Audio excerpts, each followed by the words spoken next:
Yo, what is it, crack? So listen, it is live at 11. This is the 30-minute mastermind edition. So in this episode of Live at 11, me, Sean McGarty, and me, Jason Kane, who runs fast and lifts heavy.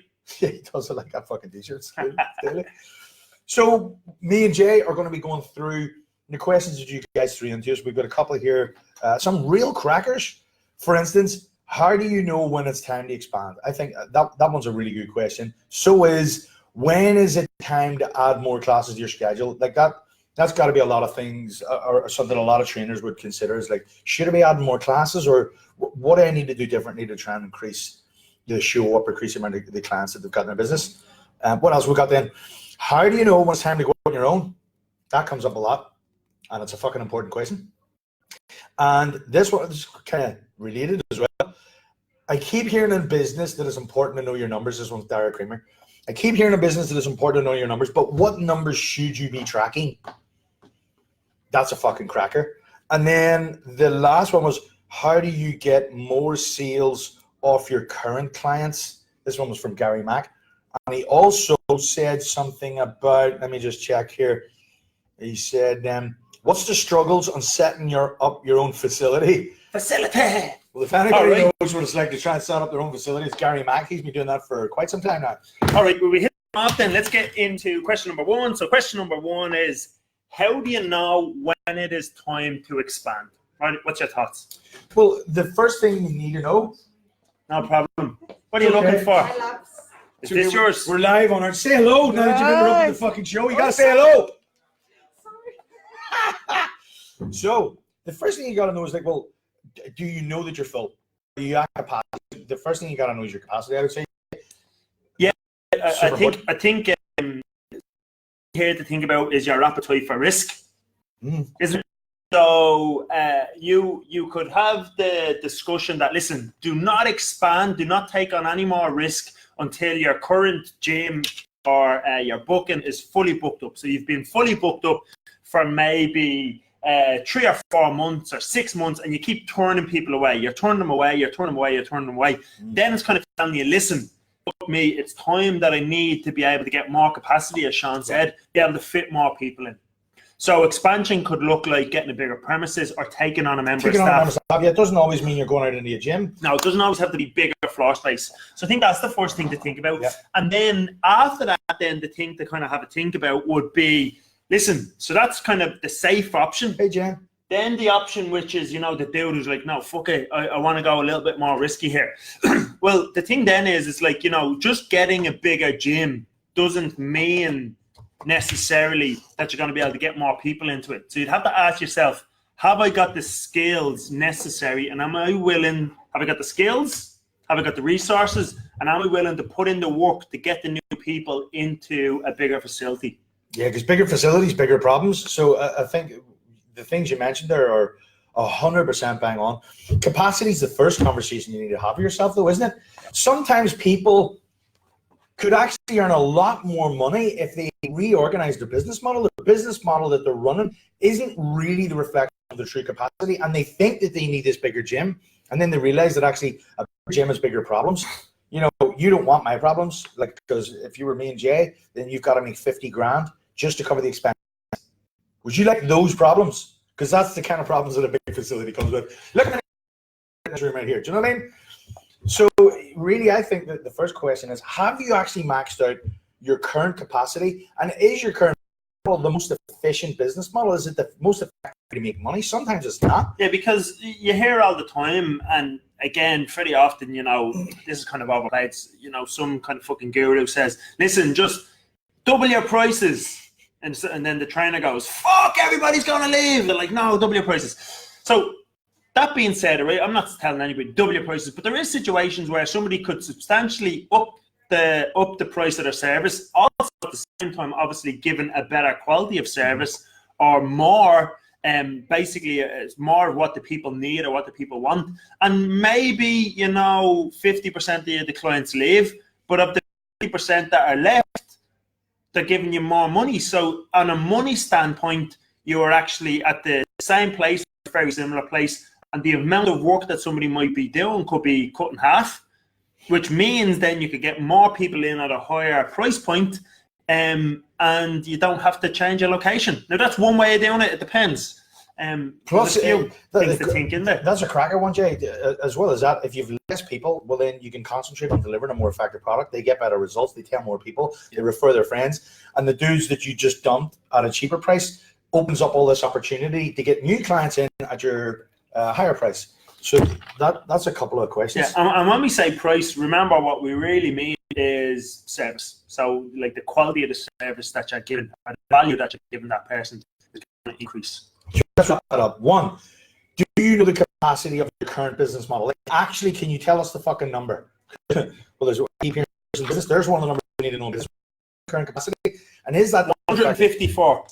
And is that the most effective way to be doing business, or could you make more profit per hour, or could you squeeze that to make more money? And if it is truly, well, yeah, you've been at max for at least 3 months, then you could consider like, right, what's the next step for me? I think we nailed that. All right. When is it right to add more classes, Jay?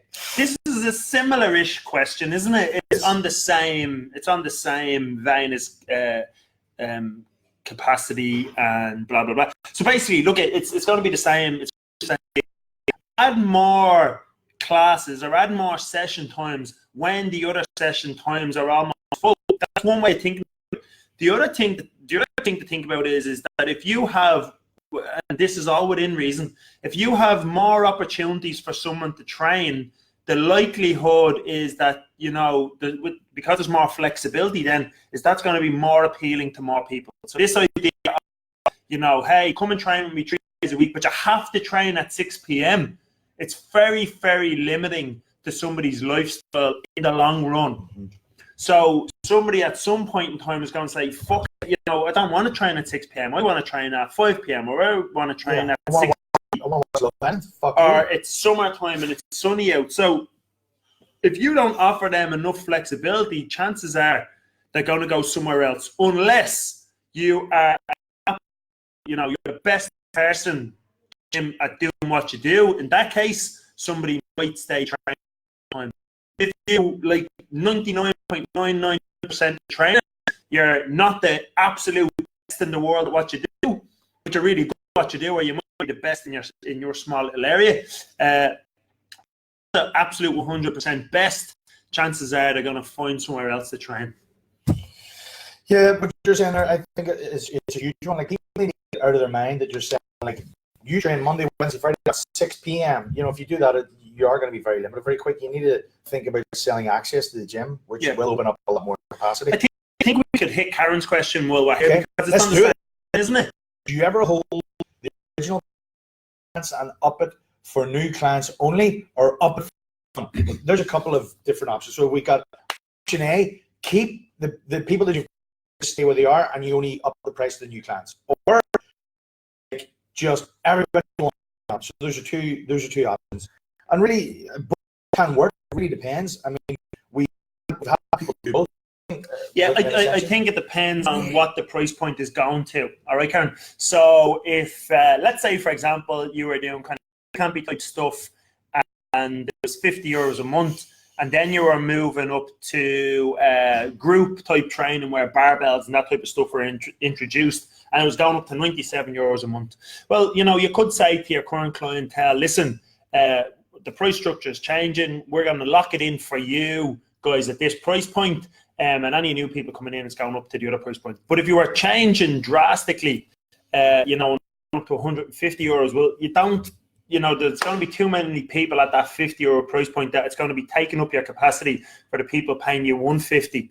So from a pure business standpoint, now this has nothing got to do with, you having relationships with people and blah, blah, blah. But from a pure business standpoint, if you had one person in your gym paying $50 and the other person's paying $150 for the exact same service, it doesn't really add up, where you just need one of these people to, pure business now, one of these $150 people to take up 3 of the old people. So you'd have to, in that scenario, probably move the people up a price point.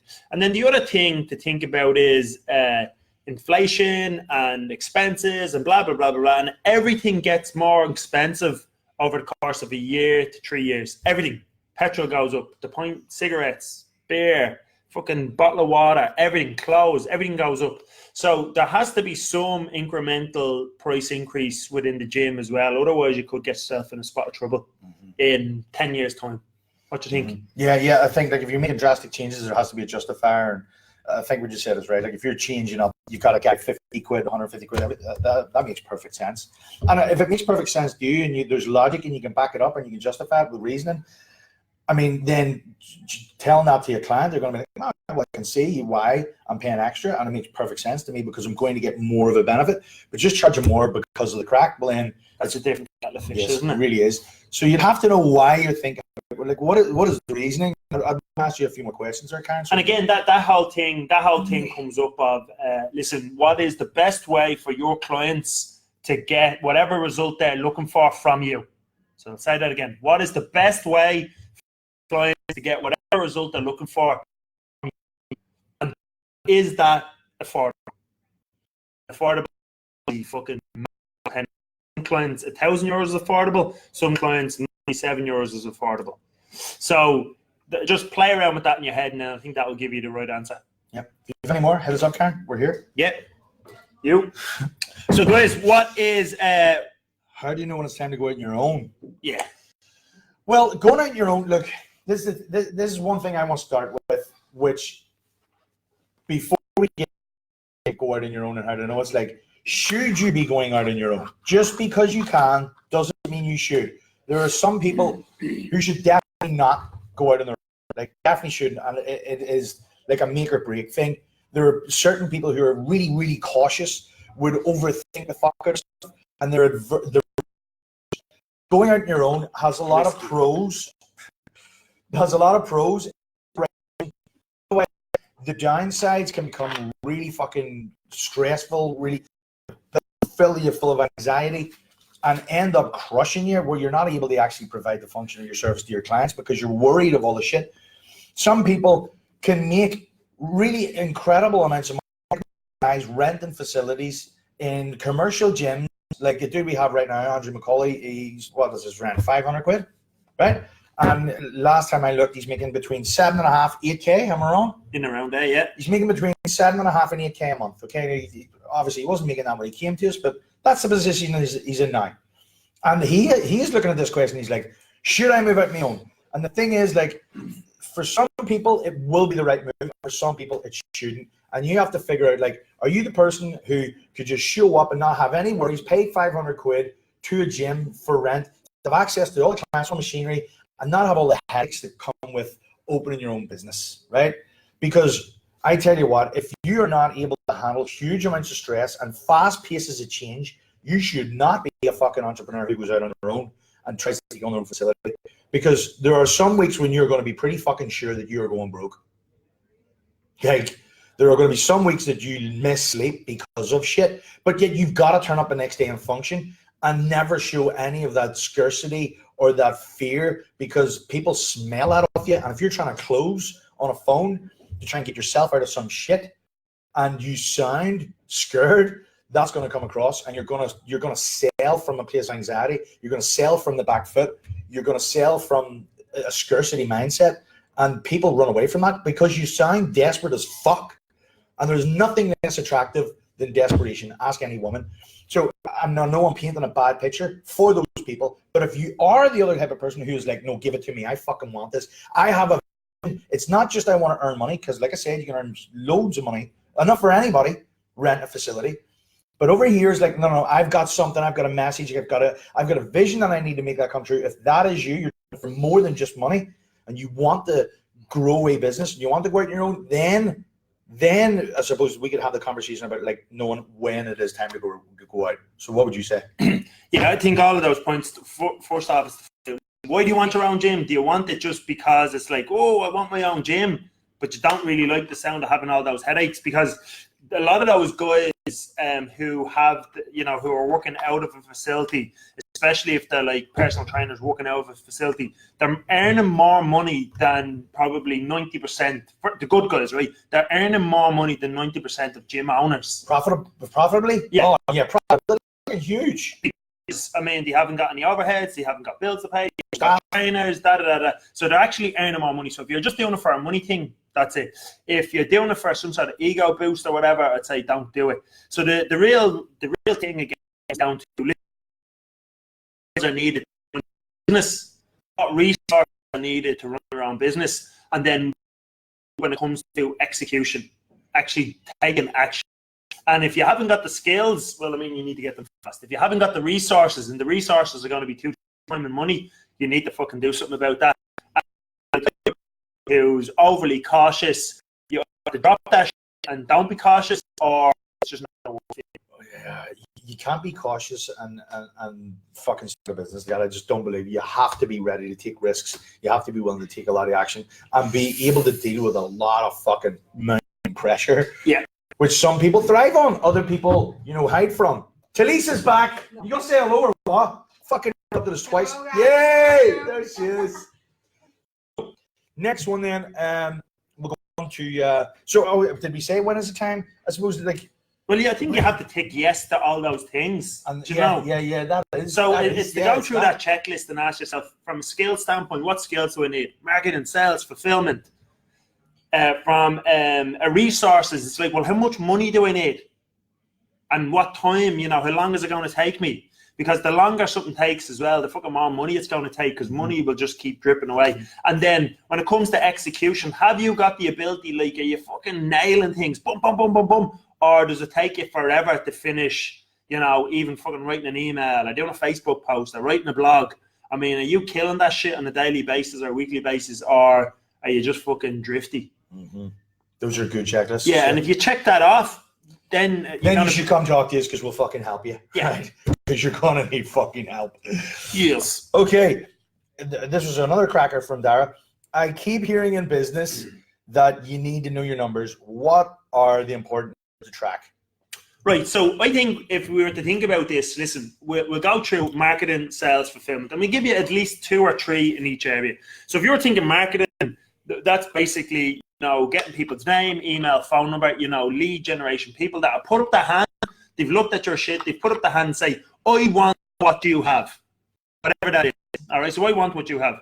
So the first thing to ask yourself is, listen, how many leads am I getting on a weekly or a monthly basis? So how many leads? That's the first number that we need to know. And the second number you would need to know is, how much do those leads cost you? So if you just knew those 2 numbers from a marketing standpoint, you would be doing really good. You're better than 90% of the fucking industry. So how many leads am I getting, and how much do they cost me? Now, see, when you said lead, Jay, you heard name, email, phone number. Like, they have to give you over those pieces of information. And they've put up their hand saying they're interested in something very specific that you do, not much. Yeah. I get loads of leads. Just last week, a guy sent me a text on Facebook and said, much is it? That's not a fucking lead. No. That is a target fucking windbag who's going to waste all your fucking time. Those are not leads. Those are not leads. So then we move into the sales area, and it's like, listen, so from those leads that you got, we could probably give 3 here or 4. It's like, listen, from those leads, you've rang them up, you've got set. How many appointments have you set? Because you're going to set some sort of appointment for a dude or dudette to come in and sit down and have a chat with you. Then, so it's going to be set. How many of those showed up? So how many of those, I've set 10 appointments and 5 showed up.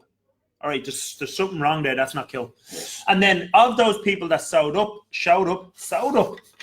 he nearly spat all over his fucking Mac there. Showed up. How many closes or how many sales did we make? And that's not people saying, oh yeah, listen, I'm coming back on Monday. I just need to think about it. It's like, how many people actually gave you over credit card details or cash? So it's how many set, how many show, how many close. And then one other one that you could think of is, listen, what was the cost of that sale? So if listen, you're marketing per lead, and you got 10 leads and you sold 5 things, now that will tell you how much did it cost you per sale. So if it cost you acquisition of a client. Yeah, so if it costs you 10 euros to get a lead, and you got 10 of them, that's 100 euros. And if 5 of those people sign up, it's costing you 20 euros per sale. Now, even if you were doing some sort of trial and it was 50 euros, it's cost you 20, you've got 50, that's 30 euros up straight away. It's like, boom, that's working. How much should I spend on leads? Fucking just keep spending as much as you have. in order to keep that happening. And then when we come into the fulfillment bit, it's like, listen, after your initial trial, some sort of trial in your gym, how many of those people are staying? So what's the close rate into a longer term commitment, whether it's 3 months, 6 months, 12 months, 24 months, whatever you do. And then what is your suspensions looking like? So many people are suspending their contract, and how many people are leaving? Or what's your churn? Suspenders. So how many people are leaving on a month-to-month basis? So that could give you some information about the quality of your service. And listen, are you following up with people? If people are leaving all over the camp, it's probably telling you that you're doing something wrong. Would you add anything else in there? No, I think that's fucking perfect. Sweet. Let's move on to... Sorry, go on. Just one thing I want to just reiterate is, because Jay's using very explicit language. Explicit in the fact that it's yes or no stuff. Yeah. Like he said there, when we say, did you close? It's not just a declaration or a commitment to close, like a statement, say, yeah, I'm going to go ahead with that. You're actually closing them to cash. Lots of people count sales from people who've just made a declaration saying, yeah, I'm going to go ahead with that. And it's like, oh yeah, he's in. He's not fucking in. Like, have you got the money? When you've got the money, that's when you count the sale. Don't do it before, because you're counting your sales before they've hatched. And I've seen people's sales go from like, oh, I've got 10. To, well, no, actually, how many have you got cash? Oh, well, I've got cash from 3. It's like, well, dude, you got 3 then. No. They were definite. It's like, no. Mate, you've got 3. No, when do you see they're going to come through? Monday, it's going to happen. It's going to happen. You talk to them on Monday. How many sales have you get? Yeah, I've got 3. Fucking told you. So if you don't close them the cash right away, you've lost the fucking sale. If they walk out of your office without you collecting the cash, they are gone. So I just wanted to point that out. Just gonna have a quick scroll here. See, good points, lads. Gosh, they're fucking good points. Thanks, lads. I was thinking myself. Finances, lads. Really opening. Give it a bit. All right, cool. So listen, we've got one more. We've got one more question. Maybe two. One more question. Go ahead. What's that one, Jen? Okay. So the last one here is, how do you get more sales from your current clients? Okay. So more sales from your current clients. So the first thing that you're going to have to ask yourself is, well, what does more sales mean? Sell them more stuff like t-shirts or supplements or blah blah blah, yeah. Or does more sales mean keeping them on a longer term contract? Or could it be like, we've got a continuity program here, and we could have a higher ticket thing in the value ladder? Yeah. So there's many other ways you could do that. So let's look at it this way. I think, from the point of view of selling people merchandise, t-shirts, merch, any of that type of shit, or supplements. In my opinion, you're never gonna make any fucking money from that stuff unless you have serious volume going through your business. So we'd much prefer, let's say elite t-shirts, for example. Sean has one on there. We'd much prefer to give that to every single student and they wear it, opposed to try and make a tenner off of it. Yeah. Because if they wear it and wear it around, like, let's say I go up to fucking FlyFit and there's loads of fucking elite t-shirts running around everywhere, it's like, well, that's great for us as elite. And then, to be honest with you, the exact same in your gym scenario. So I'd nearly prefer to give the t-shirts away than to sell them. And then the same with supplements. Unless you've got like 200 members and you're really, really pushing supplements, it's a bit of a waste of time. Or you're this type of person that sells supplements in an unethical fashion. All right, you can make money then, but I mean, that's shitty, so don't do that.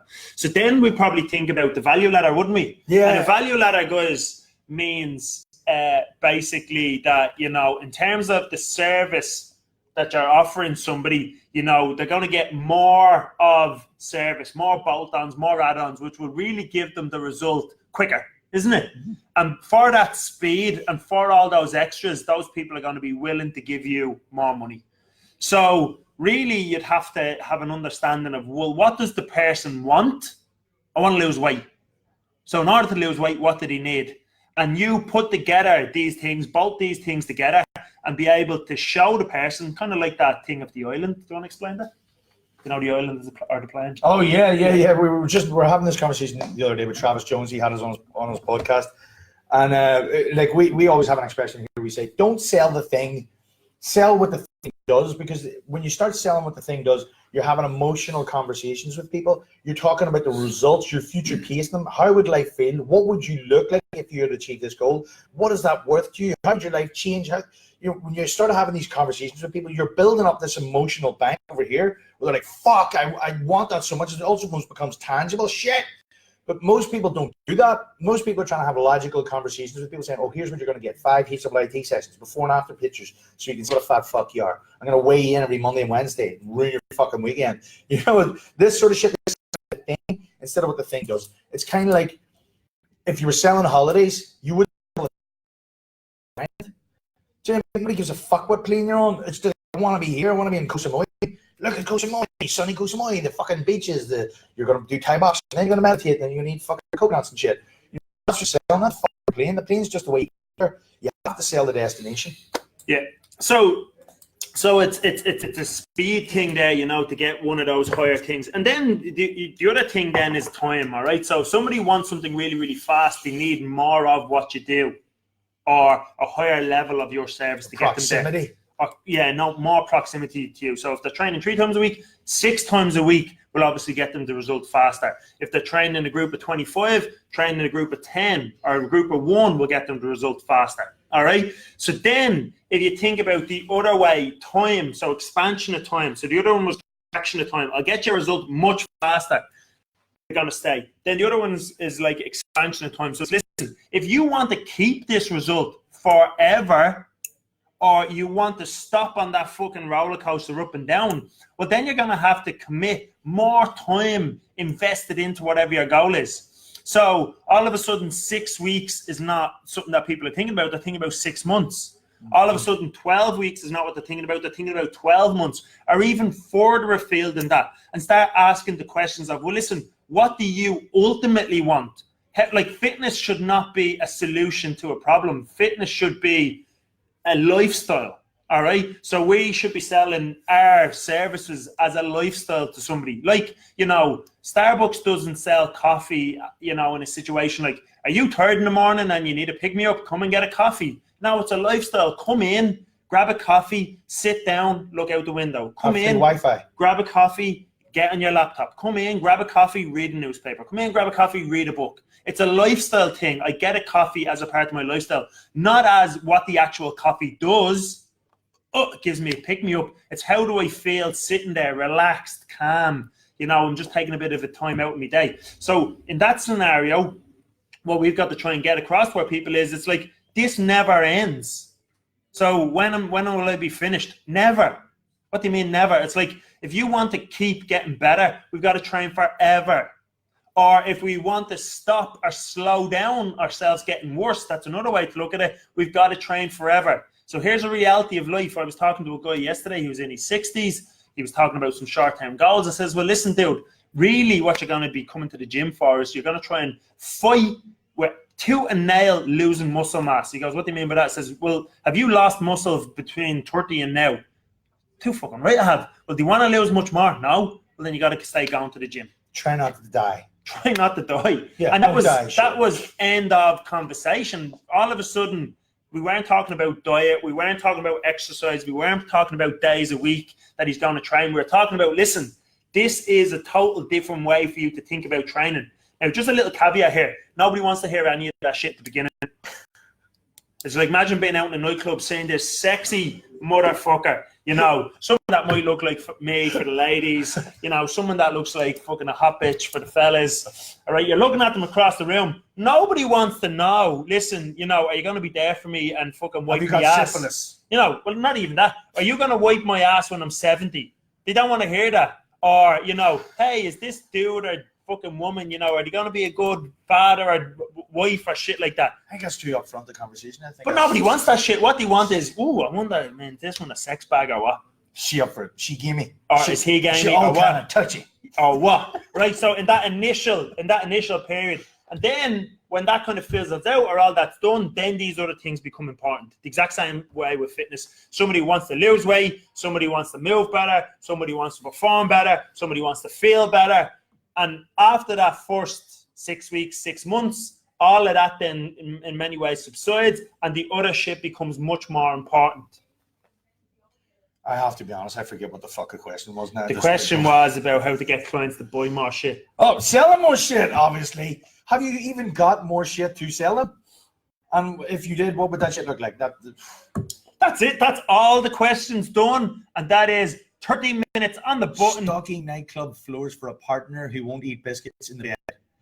It would not happen. I mean, lucky. fuck my life. Good luck. I'm going to put a sad face beside that because anybody eating biscuits in the bed wants to be...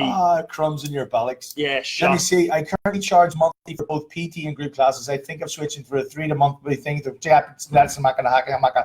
Security, should I make a packages more interesting for the financial benefit?